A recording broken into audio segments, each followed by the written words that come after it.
وعن ابی اسحاق سعد بن ابی وقاص رضی اللہ عنہ قال جاءنی رسول اللہ صلی اللہ علیہ وسلم یعودنی عام حجۃ الوداع من وجع اشتد بی۔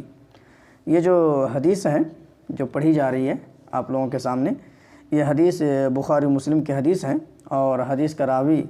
ابو اسحاق سعد بن ابی وقاص رضی اللہ عنہ ہیں۔ سعد بن ابی وقاص رضی اللہ عنہ کی کنیت ہے ابو اسحاق۔ ابو اسحاق یہ جو ہے، یہ ابو اسحاق سعد بن ابی وقاص رضی اللہ عنہ کی کنیت ہے۔ بہرحال سعد بن ابی وقاص رضی اللہ عنہ بیان کرتے ہیں، سب سے پہلے یہ بات جانیں کہ سعد بن ابی وقاص رضی اللہ عنہ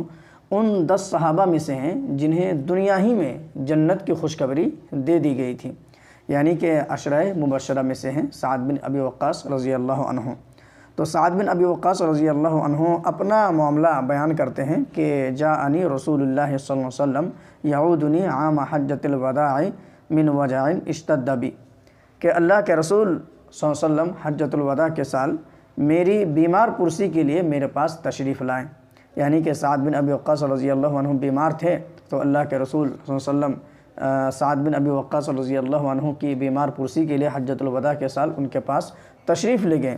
اسی چیز کو سعد بن ابی وقاص رضی اللہ عنہ بیان کرتے ہیں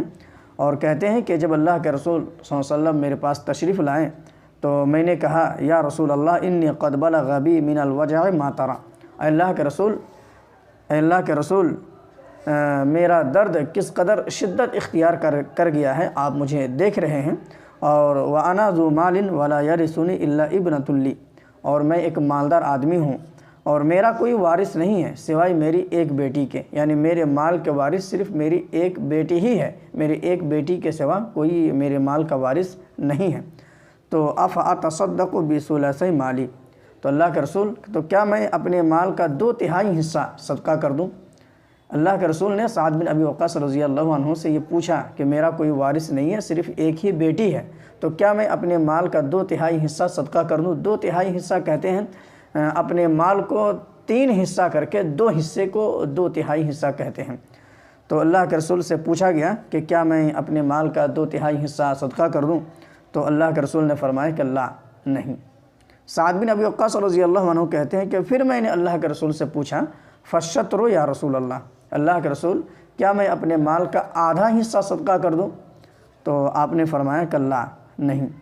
سعد بن ابی وقاص رضی اللہ عنہ کہتے ہیں کہ پھر میں نے اللہ کے رسول سے پوچھا فالثلث یا رسول اللہ کے رسول تو کیا میں اپنے مال کا 3 حصہ صدقہ کر دوں؟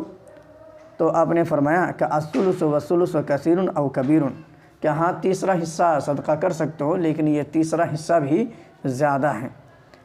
تو آپ نے دیکھا کہ اس حدیث میں، اور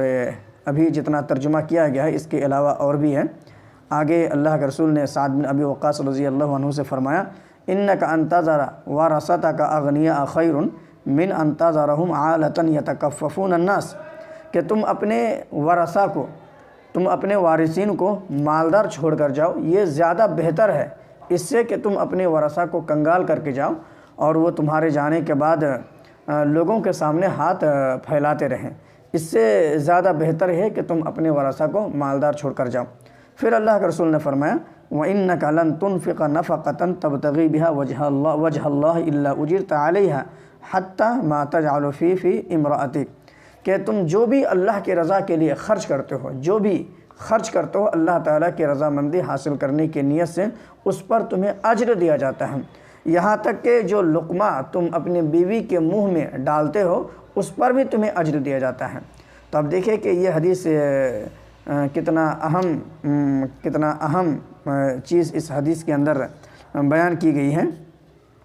کہ اللہ کے رسول صلی اللہ علیہ وسلم سے یہ بار بار سعد بن ابی وقاص رضی اللہ عنہ سے پوچھ رہے ہیں کہ میں ایک مالدار آدمی ہوں تو کیا میں اپنے مال کا 2/3 حصہ صدقہ کر دوں؟ تو آپ نے فرمایا کہ نہیں۔ کیا میں پھر آپ سے پوچھا گیا کیا میں اپنے مال کا آدھا حصہ صدقہ کر دوں؟ تو آپ نے فرمایا کہ نہیں۔ پھر پوچھا گیا اللہ کے رسول سے کیا میں اپنے مال کا 3 حصہ صدقہ کر دوں؟ تب جا کر آپ نے فرمایا کہ 3 حصہ صدقہ کر سکتے ہو لیکن یہ بھی زیادہ ہے۔ اس سے یہ بات سامنے آتی ہے کہ آدمی اگر چاہے کہ ہم اپنا پورا کے پورا مال صدقہ کر دیں تو یہ اس کے لیے جائز نہیں ہے، اس لیے کہ اس کے جو وارثین ہیں اس کے وارثین کا زیادہ حق ہے اس مال کے اوپر۔ ہاں اگر آدمی چاہے اپنے مال کا تیسرا حصہ اگر صدقہ کرنا چاہیں تو یہ تیسرا حصہ صدقہ کر سکتا ہے۔ پھر اللہ کے رسول نے ایک اہم بات یہ بیان فرمائی کہ تم اپنے ورثہ کو مالدار چھوڑ کر جاؤ، یہ زیادہ بہتر ہے اس سے کہ تم اپنے ورثہ کو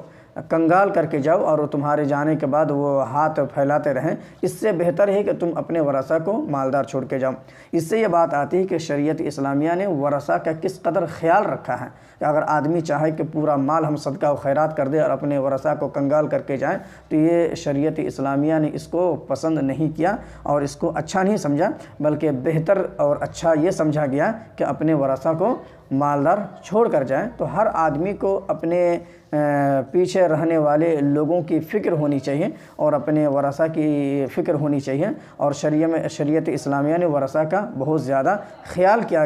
کیا ہے۔ اس حدیث میں بہت سارے لوگ فضول خرچی میں بہت زیادہ مصروف ہوتے ہیں اور فضول خرچی بے تحاشا فضول خرچی کرتے ہیں، ادھر ادھر پیسوں کو ضائع کرتے ہیں، برباد کرتے ہیں، اپنی مال و دولت کو لٹا دیتے ہیں، جبکہ اپنے ورثہ کا خیال کرنا چاہیے اور مستقبل کے لیے سوچنا چاہیے تاکہ اس کے ورثہ اس کے جانے کے بعد کنگال نہ۔ بہت سارے لوگ ایسے ہیں کہ بینک وغیرہ میں بہت زیادہ قرض لیتے ہیں اور قرض لے کر اتنا زیادہ اس کے اوپر اماؤنٹ ہو جاتا ہے، اتنے زیادہ قرض اس کے اوپر آ جاتا ہے کہ اس کے گزر جانے کے بعد اس کے ورثہ کے اوپر یہ بوجھ آ پڑتا ہے اور اس کے ورثہ کے لیے اس قرض کو مٹانا بہت ہی مشکل ہو جاتا ہے۔ تو بہرحال ہر آدمی کو اپنے ورثہ کی فکر ہونی چاہیے، جیسے کہ اس حدیث میں ورثہ کا خیال کیا گیا ہے۔ آخری چیز جو اس حدیث میں اللہ کے رسول نے بیان فرمایا کہ تم جو بھی اللہ کی راہ میں خرچ کرتے ہو اس پر جو بھی اللہ کی راہ میں خرچ کرتے ہو، یعنی کہ اللہ تعالیٰ کی رضامندی کے لیے خرچ کرتے ہو تو اس پر تمہیں اجر دیا جاتا ہے، یہاں تک کہ